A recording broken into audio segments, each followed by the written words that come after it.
तो अभी हम प्लेन कुर्ती की कटिंग करेंगे और उसके लिए मैंने यहाँ पर 1.5 मीटर कपड़ा लिया हुआ है। तो कुर्ती की कटिंग करने से पहले हम उसका मेजरमेंट ज़रूर नाप लेंगे। और मेरे पास एक मेजरमेंट है जहाँ पर लंबाई उसकी 36 इंच है, जिसमें 2 इंच का मार्जिन जोड़ना पड़ेगा। और सीने की चौड़ाई 32 इंच है, जिसमें उसमें फिर से हमें 2 इंच मार्जिन की आवश्यकता होगी। कमर की चौड़ाई 28 इंच है और गले की जो लंबाई होगी वो 6 इंच की होगी। उसकी जो हिप्स एरिया होगी वो 32 इंच की होगी, उसमें भी मार्जिन हमें 2 इंच का जोड़ना है। और दामन के लिए जब हम बाजू से नीचे तक और साइड से होते हुए आगे निकलेंगे तो जो घेर होगा, जो दामन होगा, उसके लिए हमें 19 इंच, उसमें 1 इंच की मार्जिन, क्योंकि घेर हमें चाहिए ही होगा। कुर्ती बिना घेर की बनेगी नहीं। कुर्ती में अगर हमें बाजू लगाना है तो बाजू की जो लंबाई होगी वो भी लेंगे। बाजू की लंबाई 5 इंच है, तो आगे की साइड और पीछे की साइड जब हम सिलाई करेंगे, उसको फिनिशिंग देंगे, तो उसमें 1-1 इंच मार्जिन लेंगे। और बाजू की जो फिटिंग आएगी सामने की तरफ से, अगर 10 इंच है तो उसका आधा 5 इंच का होगा, और उसमें हम 2 इंच की मार्जिन बढ़ाने के लिए दे सकते हैं। जब कभी बाजू की फिटिंग में कोई उतार चढ़ाव होगा तो हम उसको छोटा या बड़ा कर सकते हैं। मेरे कहने का मतलब है कि टाइट और ढीला कर सकते हैं। तो ये जो कपड़ा मैंने लिया हुआ है अभी 1.5 मीटर का है, और हम इसको सामने की तरफ से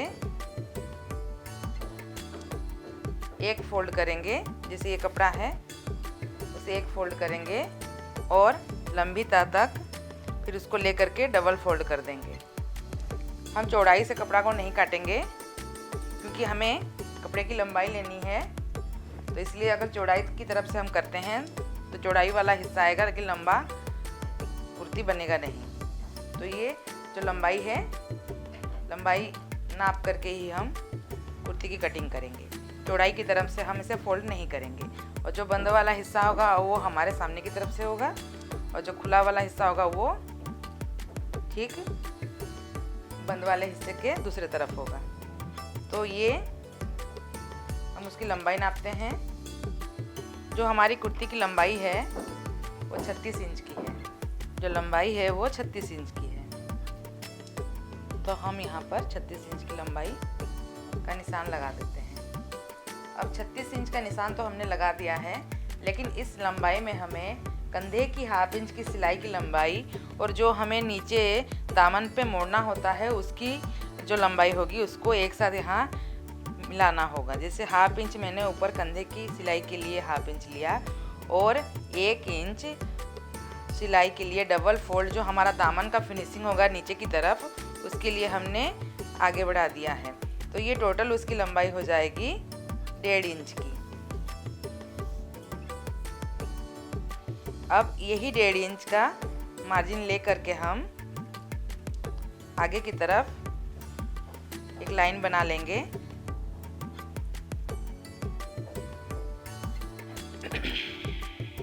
तो टोटल लंबाई हमारे पास आ गई है। अब हम गला और आर्म होल के लिए दाग लगाएंगे। तो जैसे ये फोल्डेड वाला हिस्सा है और हमने उसे डबल फोल्ड कर दिया है, अब हम उसको गले का चौड़ाई लेंगे। तो ये कुर्ती बनाने के लिए जब हम सीना 32 इंच का, कमर 28 और जो हिप एरिया है वो 32 है, और गले की जो लंबाई है वो 6 इंच है। तो ये सबको देखते हुए पता चलता है कि जो भी कुर्ती बन रही है वो थोड़े बड़े साइज़ की है। 32 इंच मतलब 30 इंच, 28 इंच, 26 इंच से छोटी है, और 32 इंच वो सामान्यतः हर एक लड़की की साइज होती है। तो 32 इंच जब है तो हम क्या करेंगे, इसको गला का जो चौड़ाई देंगे 2.5 इंच का चौड़ाई देंगे, और गले की लंबाई 1/2 इंच नीचे से 6 इंच की।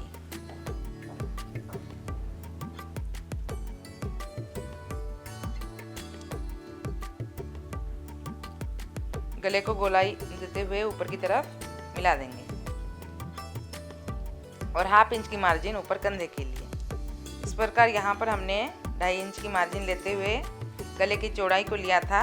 उसी प्रकार अब हमें ये पट्टी कितनी रखनी है क्योंकि जब हम कंधा लेंगे तो कंधा कम से कम भी हमारा 6.5 इंच का होना चाहिए। तो जैसे हमने यहाँ पर 2.5 इंच लिया है, तो यहाँ अगर हम 2.5 इंच लेते हैं तो वो मान के चलें कि हमारा पट्टी जो होगा, कंधा का पट्टी, वो 4 इंच का होगा।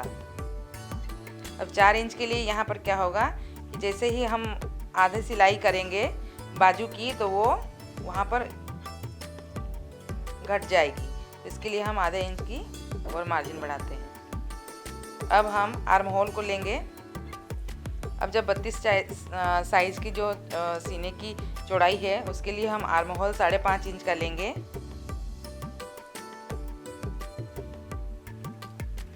मैं 6 इंच का भी ले सकती थी, लेकिन 6 इंच का लेने से क्या होगा, उसके बाद कि ये जो एरिया है, ये वाला चेस्ट एरिया, जस्ट यहाँ से 2 इंच नीचे जो सीने का एरिया है वो कहीं लूज ना बने, इसलिए मैंने इसे 6 इंच में नहीं लिया। मैंने इसे 5.5 इंच में लिया और यहाँ से फिर मैं कोने में 1 इंच का गोलाई ले लूँगी।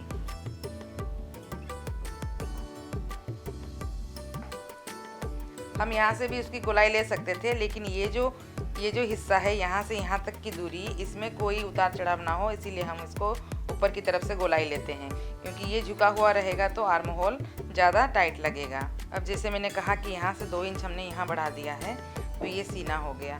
अब सीने का हमारा चौड़ाई था 32 इंच, तो उसको हम क्या करेंगे, उसका चौथवा हिस्सा करेंगे, क्योंकि 32 इंच और हमने फोल्ड का हिस्सा 4 भाग में लिया है, तो ये 4 लेयर यहाँ पर हैं हमारे, तो इसके लिए हमें 400 से भाग करना पड़ेगा, तो 8 इंच आएगा। और 8 इंच में अगर 2 इंच का हम मार्जिन लेके चलते हैं, तो फिर 10 इंच में हम इसका सीने का दाग लगाएंगे। सीने का दाग हमारा 10 इंच में है। अब यहाँ से हम 7 इंच नीचे जाएंगे कमर के लिए।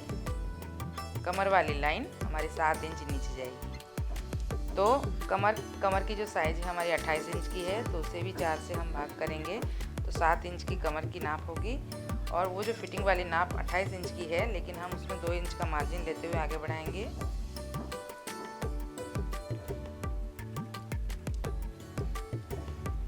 अब ये हमारी कमर की नाप हो गई। कंधे से नीचे अब हम चौक एरिया के लिए जाएंगे, तो हिप हमारा मिल जाएगा वहाँ पर। तो हम क्या करते हैं, कंधे से 20 इंच की दूरी लेकर के हम एक निशान लगाते हैं।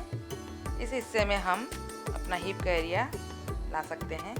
हम यहाँ से भी इसको निकाल सकते थे, ये जैसे गला से ठीक नीचे 13 इंच, या फिर कहें हम आर्म होल से ठीक 13 इंच नीचे।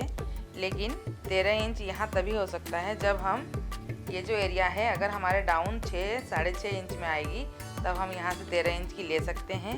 और नहीं तो फिर हम क्या करेंगे, कंधे से लेकर के 20 इंच का एक मार्जिन लेते हुए अपने हिप एरिया को निकाल लेंगे। अब हिप हमारा 32 इंच का है, तो 32 का चौथा हिस्सा 8 इंच और फिर उसमें 2 इंच का मार्जिन।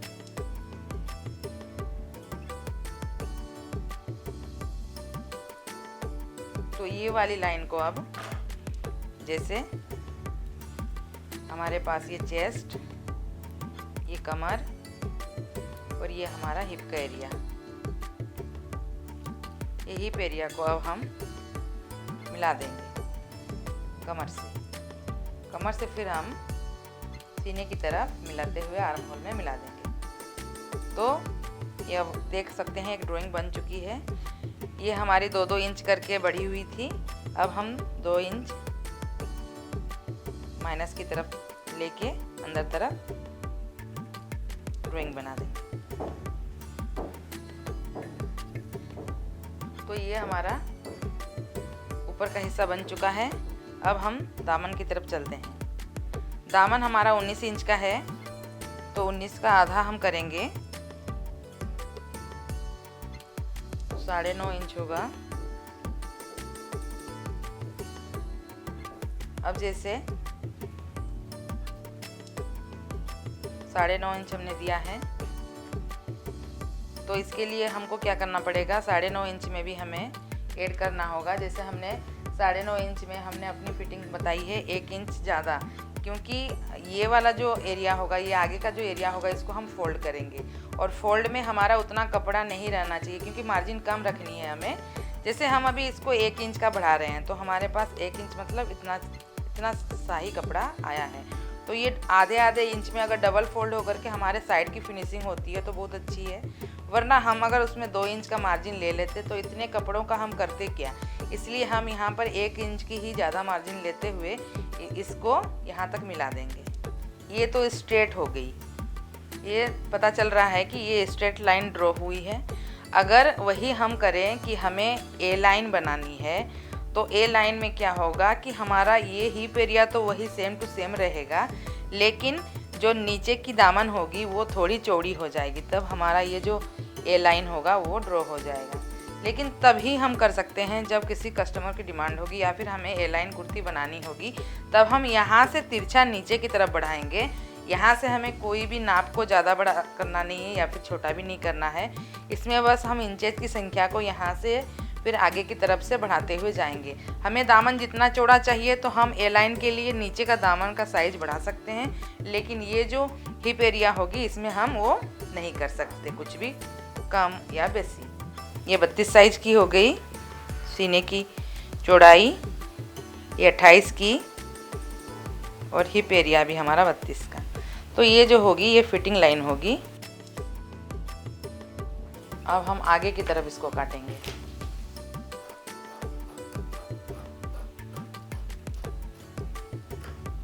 फोल्डेड वाले हिस्से में ही हमें गला निकालना पड़ता है और हम कभी भी खुले वाले हिस्से में गला नहीं निकालेंगे।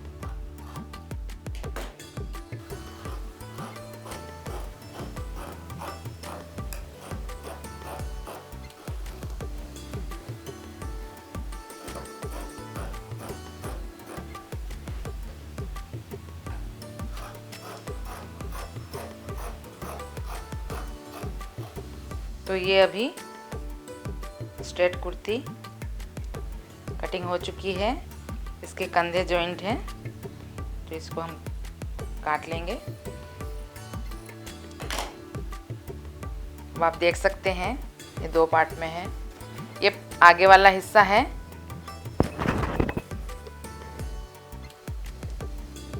और ये हिस्सा हमारा पीछे वाला है। अगर हमें ड्राइंग की आवश्यकता पड़ेगी तो हम आगे और पीछे के हिस्से को एक साथ मिला करके उसके साइड वाले ड्राइंग को दूसरे कपड़े पे ले सकते हैं, क्योंकि ये वाला अब यहाँ सिलाई उसकी हम कर सकते हैं। जहाँ पर हमारा हिप एरिया था हमें ये ध्यान रखना है उसमें एक हम कट ज़रूर लगाएंगे, क्योंकि जब हिप एरिया अगर वो सिलाई करते वक्त नीचे ऊपर हो गया तो वो थोड़ी मुश्किल आ जाएगी। तो हमारा हिप एरिया यहाँ पर है तो हम यहाँ कट लगा लेते हैं।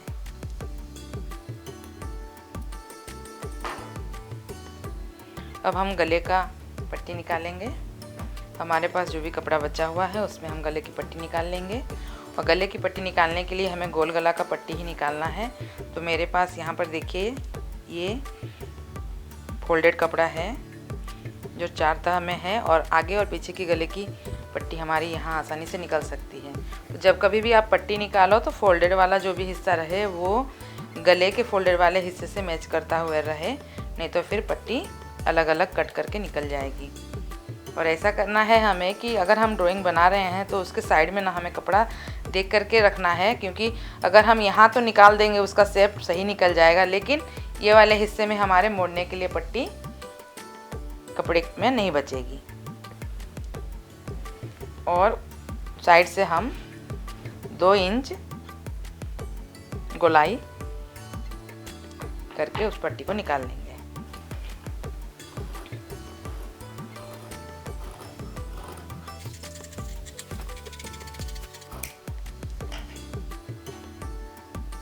ये आगे और पीछे गले की पट्टी निकल गई।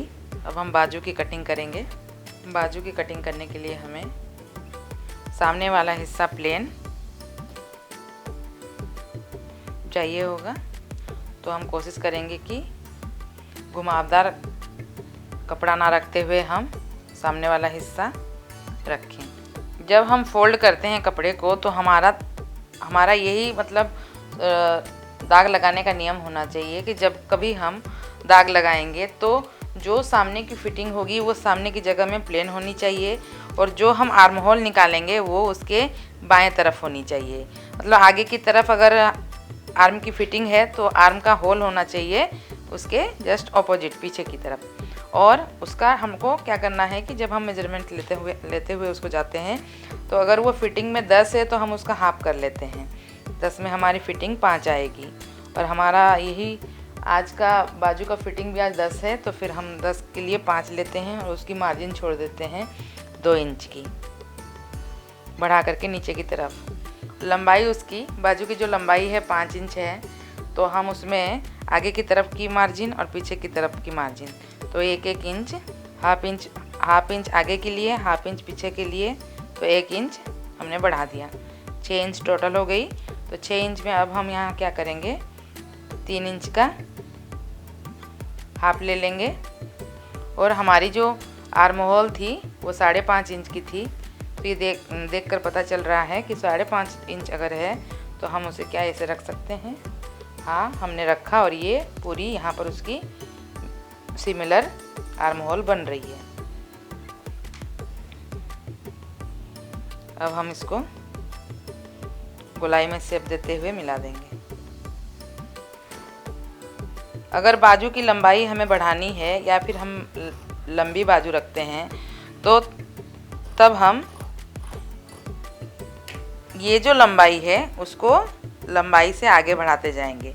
मतलब हमें जो कपड़ा फोल्ड करना होगा वो फोल्डेड कपड़े में हमें कुछ ज़्यादा कपड़े लेने हैं, जिससे ये बाजू की लंबाई बढ़ेगी। और जब हम नीचे की तरफ का हिस्सा निकालेंगे तो जितना हमारा बाजू का लंबाई होगा उससे जस्ट आधा वहाँ पर हमको ये वाली मार्जिन को लेके बाजू की कटिंग करनी होगी। अब सेंटर पॉइंट में हम एक कट लगा देंगे कि हमें कंधे में जब जॉइंट करना है तो फिर बाद में प्रॉब्लम ना हो। अब ये बाजू और ये गला का पट्टी और ये जो हमारा कुर्ती का कपड़ा, ये प्लेन कुर्ती की कटिंग में हमें ये सब चाहिए होगा। 3 चीज़ें जो ज़रूरी हैं वो गले की पट्टी, बाजू और कुर्ती की कटिंग। आप देख सकते हैं ये कुर्ती की कटिंग हो चुकी है।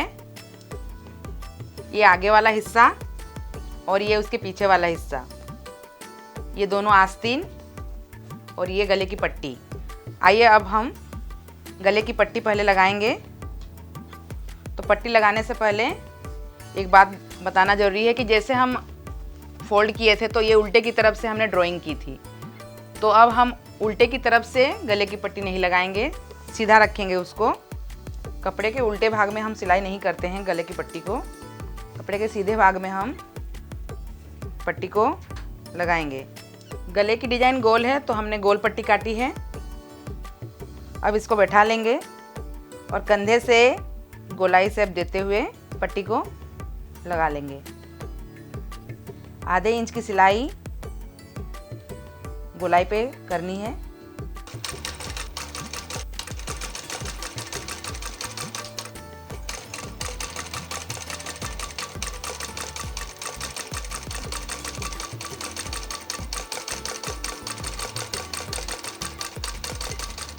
ये पट्टी हमने गले में लगा ली है राउंड शेप पे। अब इसकी हम पलट करके बखिया की सिलाई करेंगे। बाहरी किनारे पे नहीं करके हम अंदर की तरफ करेंगे, जिससे पट्टी अच्छी तरह से हमारी सेट हो जाए और बाद में हेमिंग करते समय कुछ प्रॉब्लम ना हो। तो पट्टी को हम अंदर की तरफ लेते हुए एक चाँप की सिलाई राउंड पे दे देंगे।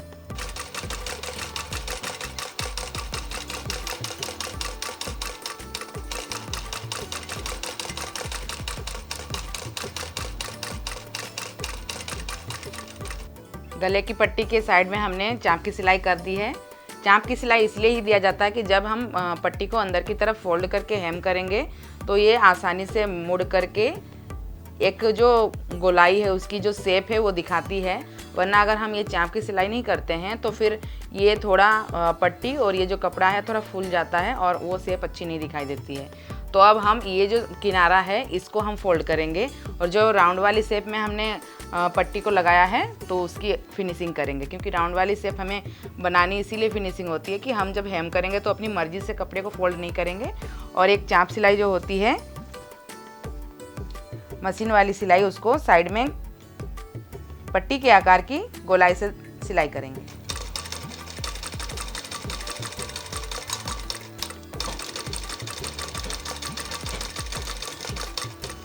अंदर पलटते हुए हमने पट्टी की चाप सिलाई कर ली है सामने की तरफ से, और इसे हम हेम कर लेंगे पीछे की ओर अंदर की तरफ। इसे पलटते हुए साइड में हम हेमिंग कर लेंगे।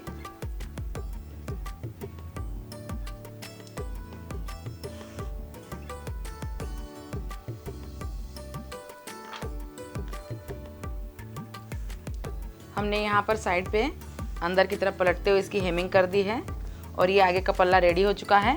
अब इसी प्रकार से ये जो गला हमने अभी फिटिंग किया है तो पीछे वाले पल्ले को भी उसी प्रकार से हम पट्टी लगा करके उसकी अंदर की तरफ हेमिंग कर देंगे। आगे और पीछे दोनों ही पार्ट में हमने गले की जो पट्टी थी वो फिटिंग कर दी है। अब इसे हम कंधे से जोड़ेंगे। जब हम कंधे से जोड़ेंगे तो पट्टियाँ हमारे सामने दिखनी चाहिए, क्योंकि अगर हम पीछे की तरफ से जोड़ेंगे तो वो उल्टी टाइप से सिलाई हो जाएगी। तो हमारे तरफ जो गले की पट्टी थी वो फिटिंग दिखनी चाहिए और सामने वाला हिस्सा सीधा रहना चाहिए। इसे आधे इंच की सिलाई हम डबल सिलाई पे कंधे को जोड़ देंगे।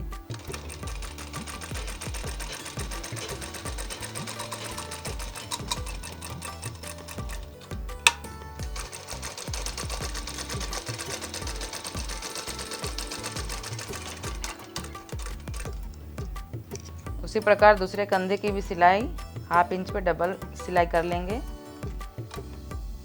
यहाँ हमें डबल सिलाई करते वक्त ओवरलॉक करना बहुत ज़रूरी हो जाता है। अगर हम ओवरलॉक नहीं करेंगे तो सामने की तरफ ये कंधा खुल सकता है सिलाई करते वक्त, इसलिए हमें ओवरलॉक करने की आवश्यकता पड़ती है।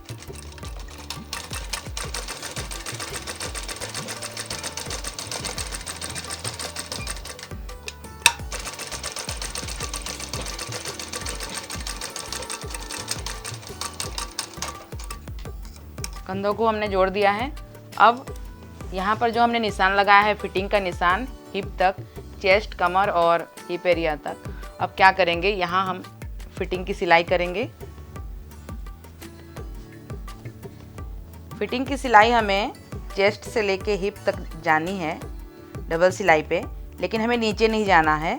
साइड के भाग में हमें डबल फोल्ड पे सिलाई करनी है, तो हम हिप तक की सिलाई करेंगे और उसके बाद नीचे को छोड़ देंगे।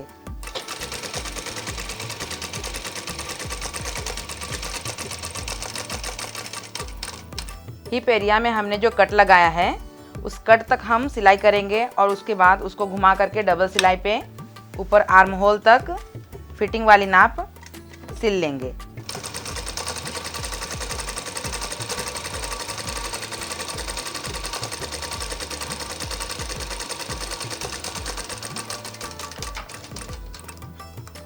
हिप तक हमने सिलाई कर लिया और ये जो दामन के लिए हमने कपड़ा छोड़ा है, ये नीचे की लाइन हमें सिलाई करनी है।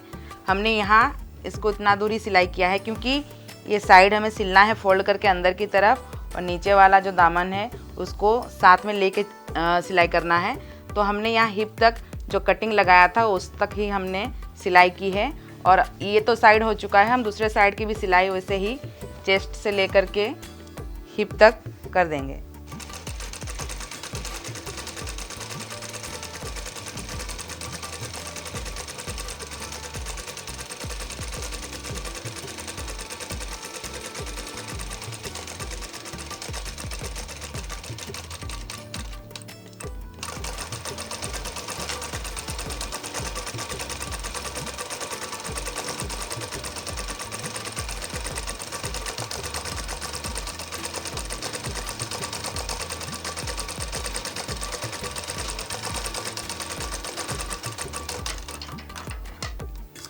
दोनों तरफ हमने हिप तक सिलाई कर ली है। अब ये जो खुला वाला हिस्सा है इसकी सिलाई हम करेंगे।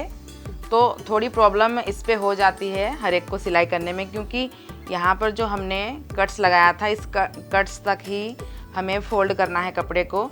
तो कभी कभी ऐसा होता है दामन चौड़ा हो जाता है और ये इसमें कपड़े बच जाते हैं। तो हमें सबसे अच्छा तरीका है कि एक बार हम उस साइड को ना सीधे रख दें और सीधे रखने के बाद नीचे टेबल पे उतना ही मोड़ें जितना कि हमें दामन की फिटिंग करनी है नीचे। और फिर उसकी अगर हो सके तो सुई और धागे से बखिया की सिलाई कर लें, लेकिन हमें उतना ही मोड़ना है जितना हमने हिप की फिटिंग के लिए सिलाई किया था। फिटिंग नाप तक ही हम उसे मोड़ेंगे और नीचे तक ले जाएंगे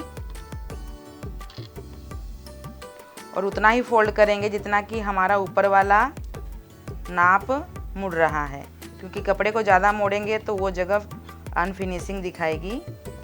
तो आप देख रहे हैं कि ये किस प्रकार से मुड़ गया है कपड़ा किस प्रकार से मुड़ गया है।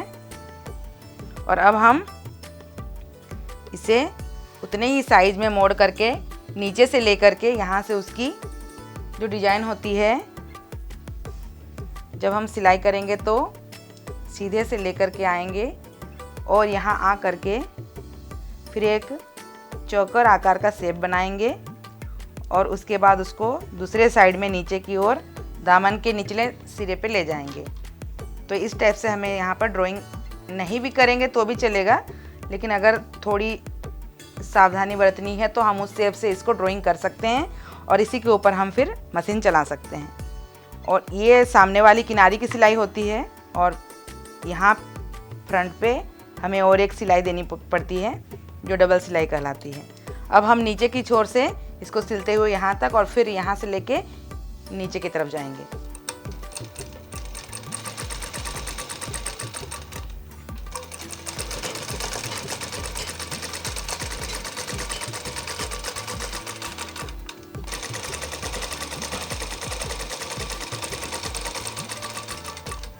जब हम नीचे की तरफ दामन में सिलाई करने के लिए बढ़ेंगे तो हमें ये नीचे का हिस्सा फोल्ड करना पड़ेगा।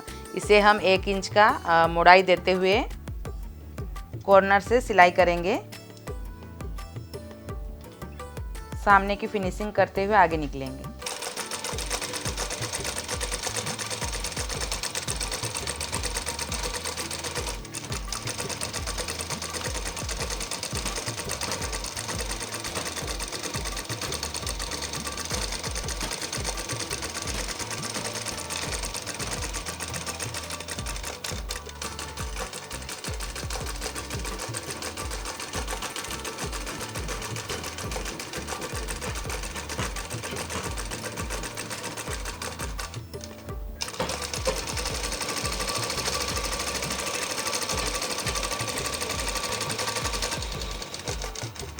इस प्रकार से हम ये पेरिया की चांप सिलाई दोनों तरफ की कंप्लीट कर लेते हैं और नीचे जो सिरा है दामन का उसे फिनिशिंग करते हुए एक डबल सिलाई सामने की किनारी पे कर लेंगे।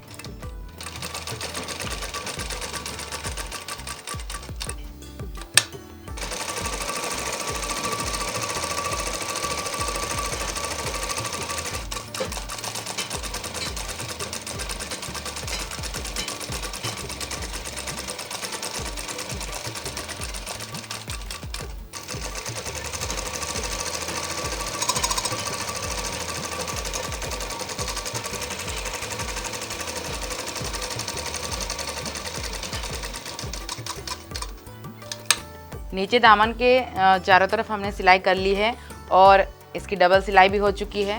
अब इसे पलटते हैं। हमने हिप एरिया में जो सिलाई की थी उसे हम चांप सिलाई बोलते हैं, क्योंकि जब कुर्ती बनती है तो उसकी जो सुंदरता है इस चांप से ही आती है। आप देख सकते हैं कि जब चेस्ट एरिया से लेकर के कमर और फिर हिप एरिया को ये जाता है कपड़ा, तो फिर यहाँ पर ही एक अलग लुक लग रहा है, क्योंकि अगर हम इसे अंदर की तरफ से बस सिलाई कर देते तो ये इतना सुंदर नहीं दिखता, लेकिन चांप सिलाई जब हो गई उसकी तो ये थोड़ा सुंदर दिखने लगा। तो ये हमने क्या किया कि इसको डबल सिलाई पे चांप सिलाई देते हुए पूरे राउंड एरिया को सिलाई कर लिया। दामन के चारों तरफ हमने सिलाई कर ली है। अभी हम आस्तीन की सिलाई कर लेंगे। इसको 1 इंच पे सिलाई करेंगे और डबल फोल्ड पे सिलाई करेंगे। सामने वाले हिस्से को हम डबल फोल्ड पे सिल देंगे।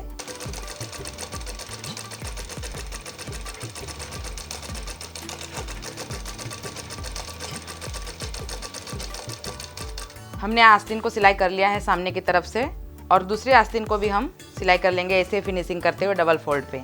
आप देख सकते हैं दोनों आस्तीन यहाँ सिल चुके हैं, और अब हम इसे कुर्ती पे जॉइंट करेंगे।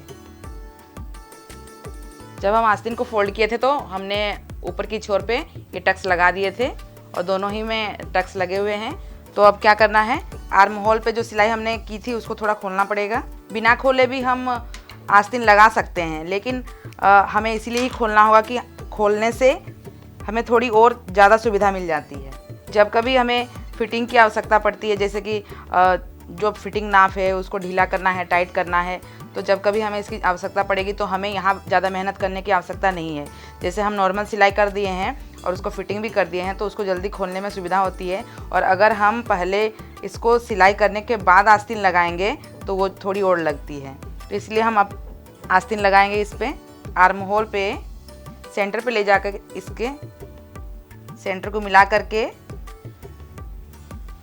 बाएं की तरफ से दाएं की ओर गोलाई पे सिलाई करना है। जैसे हमने आस्तीन को काटा था तो उसके भी टक्स लगे हैं ऊपर सेंटर पे, और हमें जो कंधे जॉइंट मिले हैं तो वहाँ पर भी ये सेंटर पॉइंट है। तो फिर इसके दोनों सेंटर को मिला करके जो मिलेगा हमें, तो उसी में हमें अपने आस्तीन को जोड़ना है और उसे राउंड शेप पे सिलाई करना है, डबल सिलाई पे।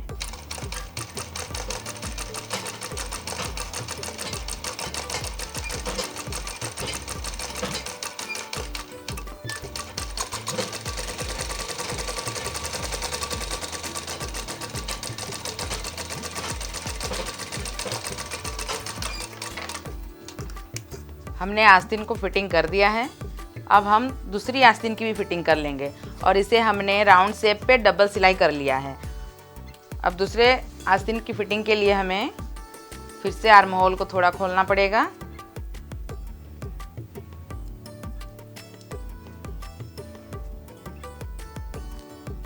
इसे हमने खोल लिया है।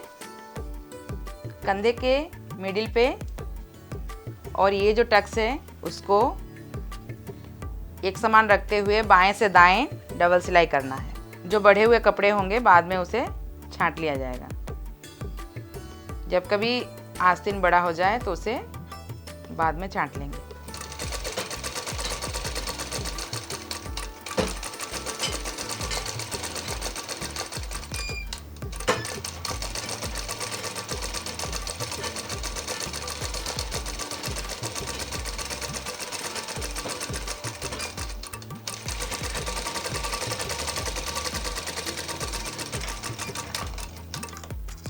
दोनों आस्तीन की सिलाई हो चुकी है।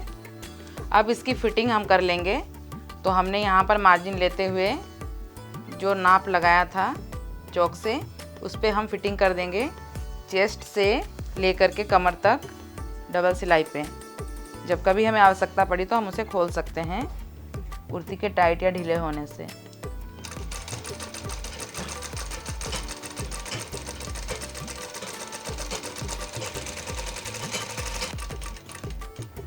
हिप तक जाते हुए हमने इसे फिर से रिटर्न कर लिया है कि हमें डबल सिलाई करनी है। जब कभी हमें ज़रूरत पड़ी तो टाइट या फिर ढीला करने के लिए हमें ये फिटिंग खोलना पड़ेगा। तो हम अभी इसकी डबल सिलाई कर लेंगे।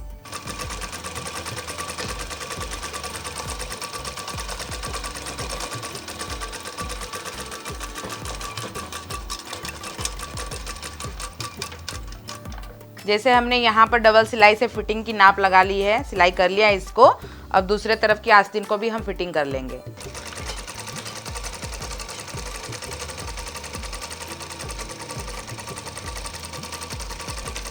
दोनों बाजुओं की हमने फिटिंग कर ली है। अब इसे पलटते हैं। कुर्ती में हमें एक बात बहुत ध्यान से देनी है या फिर देखनी है कि जब हम इसकी सिलाई करेंगे तो जो मार्जिन हमने रखा था उस मार्जिन पे ध्यान देते हुए, और जो हमने नाप के लिए दाग लगाया था या फिर निशान लगाया था उसको हम गौर करते हुए ही उसकी फ़िटिंग करेंगे। वरना चेस्ट से लेकर के हिप एरिया तक जहाँ तक बात होती है फ़िटिंग की, अगर वो सही नहीं हुई तो इसकी फिनिशिंग यानी कि यहाँ की जो चाप सिलाई है वो गड़बड़ दिखेगी और सुंदर भी नहीं लगेगी। और आप देख सकते हैं ये हमारी कुर्ती बन करके तैयार है।